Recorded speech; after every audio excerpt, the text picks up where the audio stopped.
Good morning. How's everybody doing today?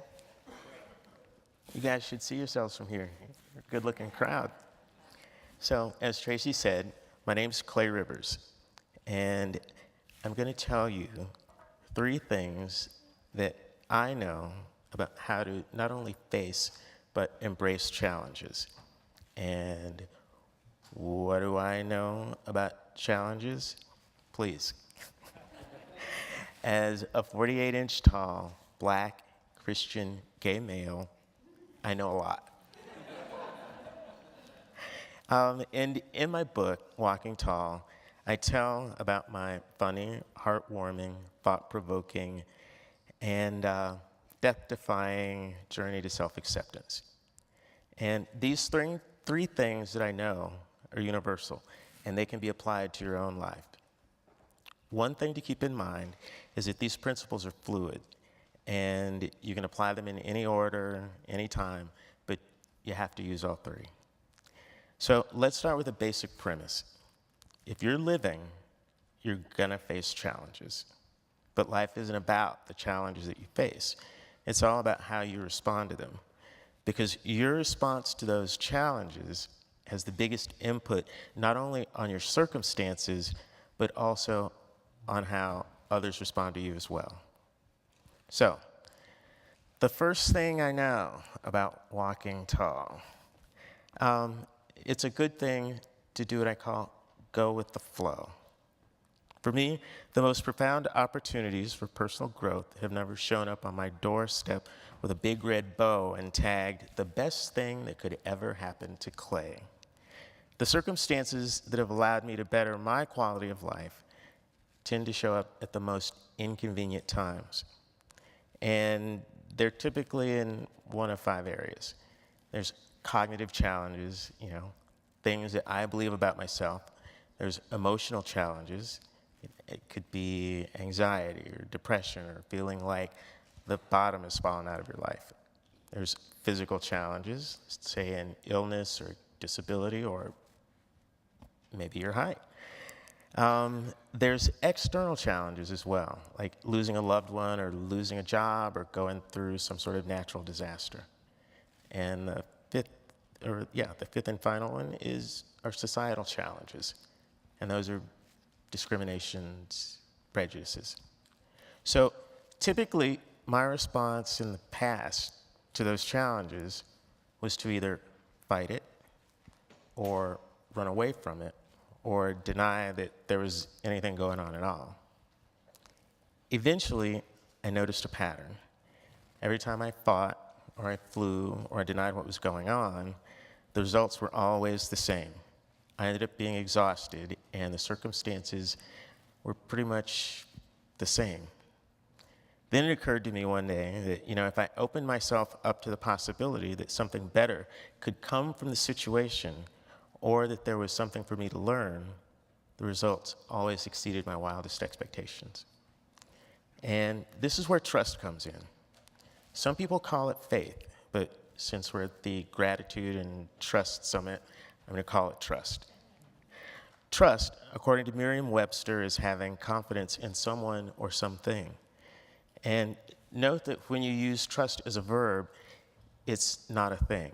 It's something that you do. It's not some magic charm that you hang around your neck that does all the work for you. Trust, when used as a verb, is an action, and it's something that you choose to do. And it's what I call going with the flow. For me, the first step in a fuller, more meaningful life involves putting my trust in God. So don't get all freaked out. I know we're all on our own journey. Some people choose to trust in God. Some people choose to trust in a higher power. Some people choose in other things, and some people choose not to put their trust in anything. And that's okay. But in those instances, when I put my trust in God, I trust that He always has my best interest at heart. I trust that He knows what's going on in situations, even in those times when I have no idea what's going on, and especially in those times when I think I do know what's going on. I trust Him to deal with any situation that comes up, And that takes the pressure off me from having to go mano a mano with anybody, or to run or deny that a situation exists. And that allows me to rest in the knowledge that I'm exactly where I'm supposed to be. So this brings us to the next thing I know about walking tall. And that's this premise of no masks allowed. During college, I worked at Walt Disney World as a costume character, Donald Duck. And wait a minute, I just got lost here. Okay, worked as Donald Duck. And the costume that Disney gave me to use completely masked my identity from the tourists that I interacted with. But to shield my own identity from the people that I interacted with in my personal life, I crafted a game face. And that game face, I thought, presented the persona of a guy who had everything together. I spent so much time and energy trying to hide the real me that I couldn't see that people were trying to get to know the real me. And that took a lot of energy. And it's stressful.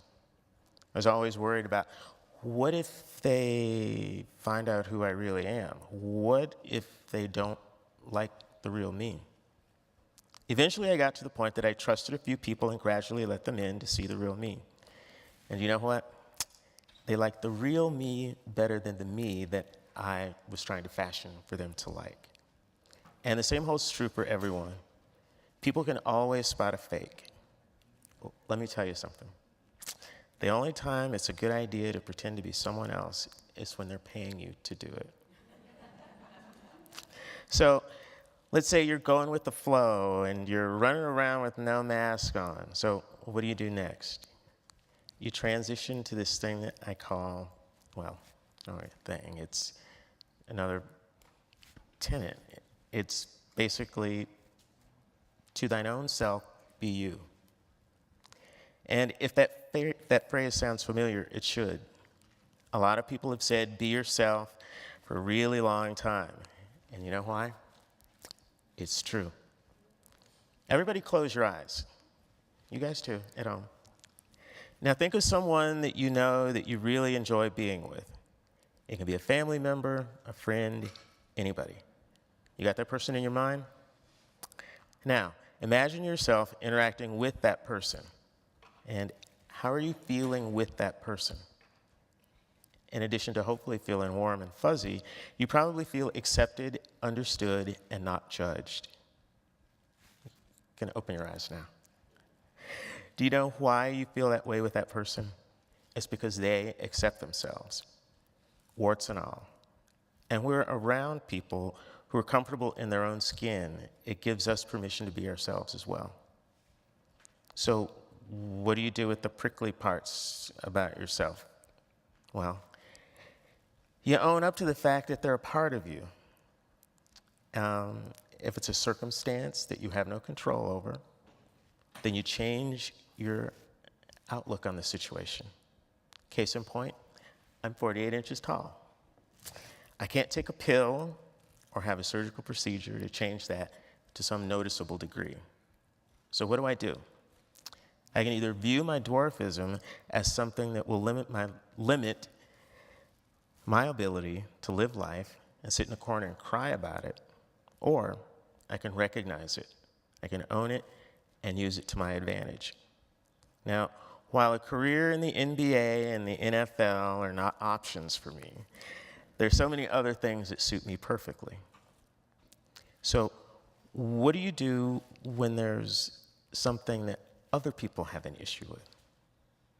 Well, since I've opened up the being short can of worms, I'm gonna run with that.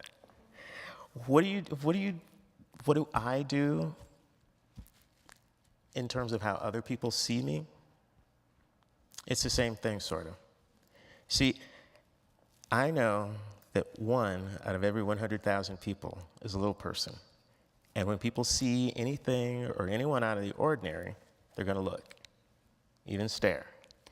So I slide a little grace because they're human. I'm human too. And humans gotta hume. So Some people are cool about it, and others aren't, but I choose to own it, and I use it to my advantage. I'm not going to say that I don't have bad days. I do. And heaven help the person who's acting stupid or rude with me when I'm having a bad day.